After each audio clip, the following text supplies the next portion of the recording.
Nama Gatot Nurmantio kembali muncul di arena politik nasional bukan sekadar karena nostalgia atau prestasi masa lalu, melainkan sebagai simbol potensi perubahan dalam keseimbangan kekuasaan sipil militer dan loyalitas di Kabinet Prabowo Subianto.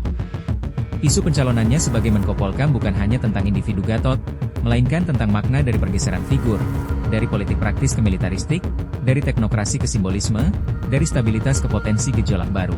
Salah satu kekuatan Gatot adalah figur militernya yang relatif bersih dan dihormati terutama di kalangan sipil yang menganggap militer sebagai simbol keamanan dan ketegasan di tengah kekacauan politik.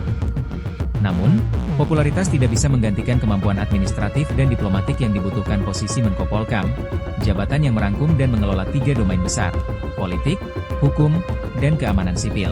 Dari analisis para pengamat, Gatot belum terbukti menangani persoalan lintas sektor di luar ranah militer, antisipasi konflik antar lembaga sipil, norma hukum, pengawasan demokrasi, dan kepentingan hak asasi manusia bisa menjadi ujian berat.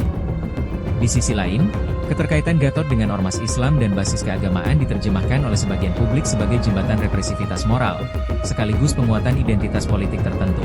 Tapi itu juga membawa risiko. Jika figur seperti Gatot dicap sebagai bagian dari blok militer atau pro kontra loyalis Jokowi, maka pemilih yang menghargai pluralitas akan menolak atau membuat jarak.